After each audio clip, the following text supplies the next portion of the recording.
You've felt it, haven't you? That quiet, persistent ache.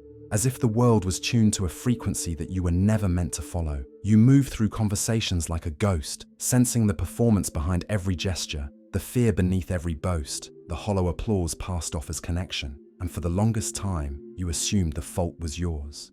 That your sensitivity was a burden, that your depth was a flaw, that your empathy, so relentless, so all-consuming, was something to be hidden, managed, or outgrown. But what if the very thing you believed made you fragile was, in fact, your strength? What if your exhaustion was not a sign of weakness, but the result of a lifetime spent betraying yourself for the comfort of others? Carl Jung spoke of dangerous perception, the rare ability to not just see people, but to see through them.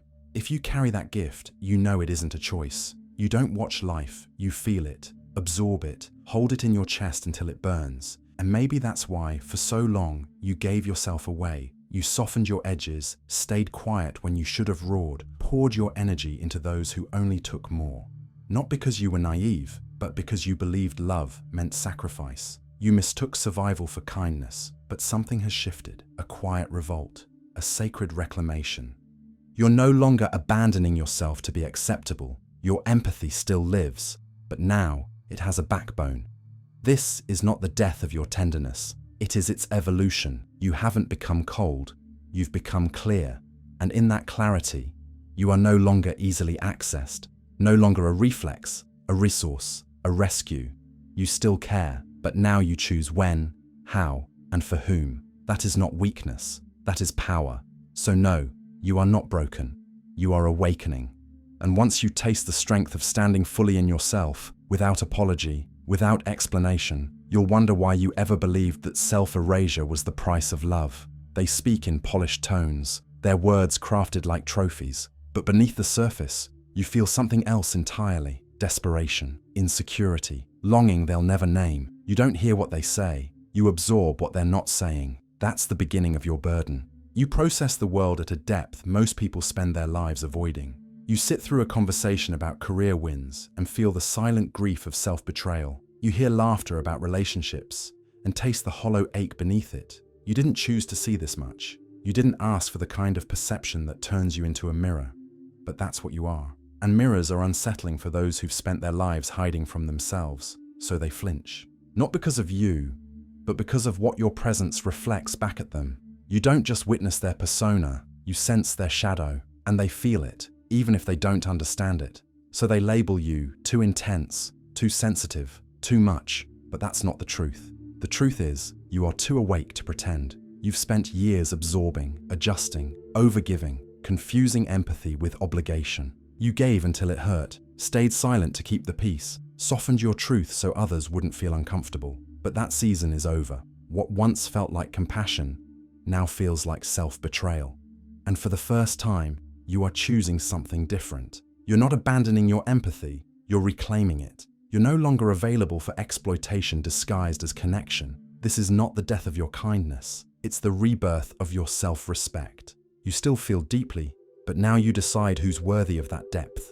You no longer mistake your sensitivity for submission. You've learned that discernment is love in action, and boundaries are how love becomes sustainable. Yes, you still crave connection, but not the kind that grazes the surface and calls it intimacy. You're not wired for small talk or friendships built on convenience. You ache for presence, for truth, for conversations that undress the soul. And that's why you've always felt out of place, too conscious to collapse into numbness, too human to escape the noise. Jung understood this tension. He knew that rare personalities often walk between worlds, feeling both the ache of isolation and the weight of awareness. But here's what they never told you. Your depth isn't a flaw. Your perception isn't a burden. And your transformation, the moment you stop abandoning yourself, is not coldness. It's power. Quiet, steady, undeniable power. You are not becoming cruel. You are becoming clear. And in that clarity, you finally stop bleeding for those who never learned how to hold a wound. This isn't the end of your empathy. It's the first time it's truly yours. They want comfort, not honesty. Reassurance, not reality. And when you can't play along, when your presence demands something deeper, they see you not as a companion, but as a threat. You've lost people not because you harmed them, but because you stopped performing. You couldn't keep laughing at things that weren't funny, couldn't fake interest in gossip or small talk when your soul was starving for meaning. This wasn't arrogance, it was necessity, survival, because for someone like you, the surface isn't just uninteresting, it's suffocating. You've probably felt it too, an exhaustion that lingers long after the interaction ends. A weight in your body that doesn't belong to you. That's because it doesn't. You carry what others cannot bear. Their unspoken rage, their hidden grief, their silent shame. You don't just observe emotions, you absorb them. Jung once spoke of this mystical merging with the unconscious of others. For most, it happens briefly. For you, it's a constant state of being. You become the unintentional healer, the emotional alchemist, turning everyone else's pain into something manageable, while your own accumulates in the shadows. That tension in your chest, maybe it wasn't yours. That sudden sadness, the echo of someone else's sorrow, that burning anxiety, picked up in the background noise of another soul's struggle. This is why solitude isn't a preference, it's a necessity. Not to escape the world, but to return to yourself, to untangle your own voice from the ones you've absorbed. But here's the truth, no one likes to admit. Even this selflessness can become a hiding place. When you're flooded with everyone else's needs, you never have to face your own. When you're endlessly giving, you don't have to ask what you need. You can get lost in the role of helper, healer, empath, until one day you wake up and realize you've built a life around serving others and abandoned the one person who needed you most, yourself. That's when the awakening begins. Not loud or dramatic, but quiet and absolute. A realization that your empathy is a gift, yes, but only when it's chosen freely, not extracted compulsively. You stop offering yourself as a solution for everyone else's chaos. You start asking harder questions. What do I want? What do I feel? What is mine? You don't stop caring. You start choosing. You don't become cold. You become clear. Your empathy becomes precise, deliberate, something rooted in self-respect, not sacrifice. You no longer abandon yourself in the name of compassion. You recognize that the deepest act of love is not self-erasure, it's presence. And presence begins when you finally return home to yourself. The fourth sign is the one that hurts the most, because it reveals the quiet war you've been fighting for years. Not a war against others, but against the dissonance between who you truly are and who the world has conditioned you to become. Jung understood this fracture well. Sensitive souls like yours often split themselves to survive. There's the composed professional, the agreeable friend, the polite family member. Each version carefully shaped to match expectations. Each one a subtle abandonment, and slowly, those masks begin to cost you. Each compromise chips away at your inner truth. You become a stranger to your own reflection. Not because you've done something wrong, but because you've convinced yourself that your depth is too much, your truth too intense, your perception too sharp. So you hide, you shrink, you become manageable, acceptable. And in doing so, you trade authenticity for survival. But the body keeps score. The exhaustion that sleep can't fix, the anxiety with no clear cause, the fog of sadness that arrives unannounced. These are not signs of weakness. They're signals from a soul suffocating beneath performance. You're not broken, you're fragmented. And each false role you play keeps you from what you were actually made for. Because here's what Jung understood. The part of you you've been hiding, the intensity, the depth, the clarity, it's not the problem. It's the medicine. The world doesn't need more polished masks. It needs the ones who see what others overlook, the ones who question what others accept, the ones who feel deeply enough to disrupt the status quo with quiet integrity. But to become that, you must stop abandoning yourself. This isn't about abandoning others. It's about refusing to abandon your truth to be palatable. You're not becoming distant. You're becoming whole. Your empathy still lives, but now it flows from a place of choice, not compulsion. That shift changes everything. You're no longer fueled by guilt or obligation. You're moved by alignment. You give, but not at your own expense. You care, but you don't collapse. And as you return to yourself, something strange begins to happen. Amid all the noise, your signal starts to transmit. And those who are meant to find you do. Without effort, without words, you simply recognize them. That uncanny familiarity in a stranger's eyes. That moment when time bends and the walls fall down.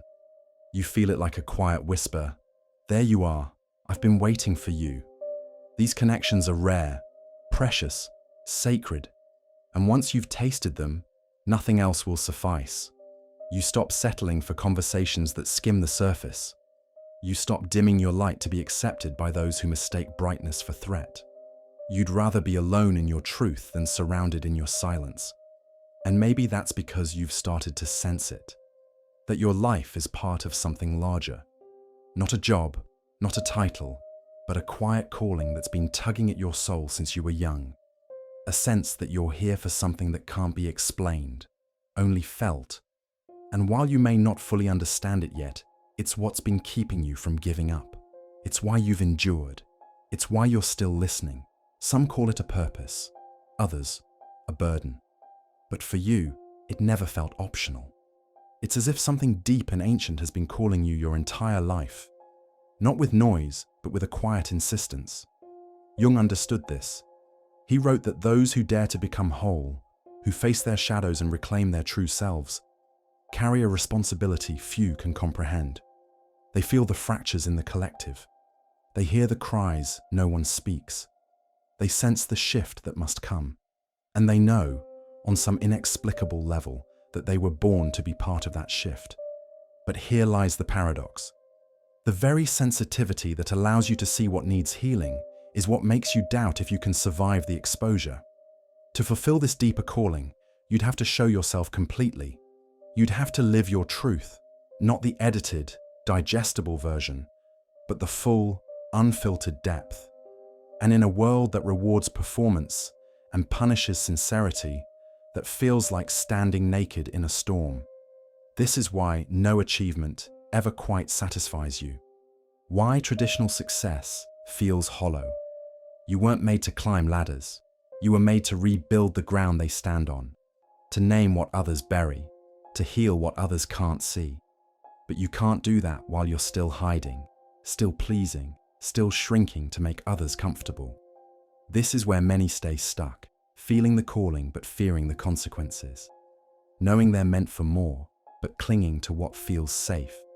The question is, will you? Because there comes a moment when you realize the cost of abandoning yourself is greater than the risk of being seen. And that moment is the beginning of everything. Jung called it the sacred wound. That deep, psychic pain that marked you early in life. You might have been the child who felt too much, who noticed what wasn't being said, who couldn't pretend things were okay when they weren't. That sensitivity may have made you feel like an outsider, like something was wrong with you. But here's the truth. That very wound forged your gift. The depth that once isolated you now allows you to guide others through terrain they can't name, let alone navigate. The empathy that once overwhelmed you now becomes refined, intentional. Something you offer not because you must, but because you choose to. This is not weakness. This is your emergence. The world taught you that your power was in how much you could give, how much you could carry, how much you could soften. But your real power begins when you stop giving yourself away to be accepted. When you stop leaking empathy in all directions and start channeling it like a force.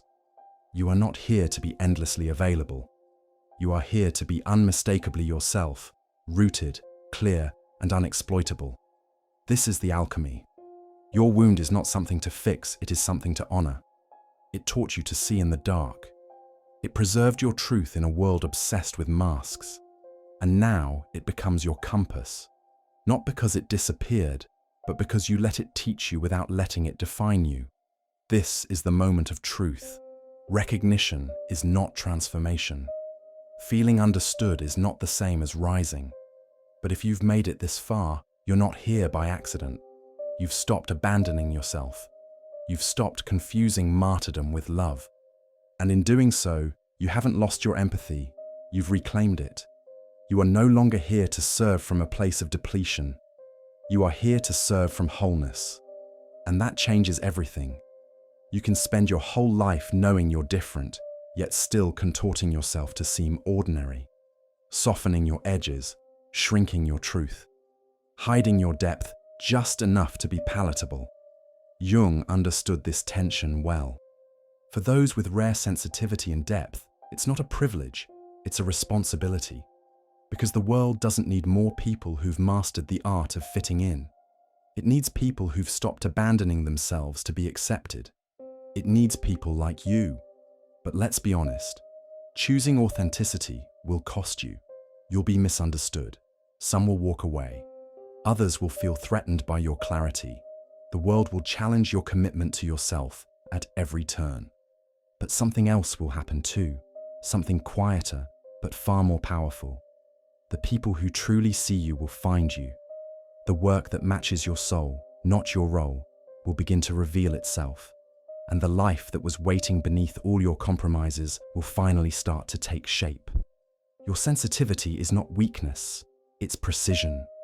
Your intensity is not a burden, it's what shakes things awake. Your refusal to settle for the superficial is not a problem, it's your purpose in disguise. You're not too much. You're exactly enough, for exactly the right people, and exactly the right path. But here's the shift. You no longer give your empathy away as a way to survive. You choose when to offer it, and to whom. That's the awakening. Not bitterness, not coldness, but clarity. You're not closing your heart. You're honoring it. You're not losing your softness. You're learning where it belongs. So if you're here, it's not random. This kind of message doesn't find people by accident. It finds those who are ready. Ready to stop dimming their light. Ready to stop confusing self-abandonment with kindness. Ready to live from truth, not performance. This is your quiet permission to stop explaining yourself, to stop negotiating your worth, to stop offering your soul in exchange for belonging. There's a tribe out there, small, rare, but real, who speaks your language, who won't flinch at your intensity, who understands that the very traits that once made you feel alien are exactly what this world needs most. So don't go back to sleep. Don't go back to pretending. The path of integrity is not always comfortable, but it is real, and real is what heals. You weren't born to be digestible. You were born to be whole.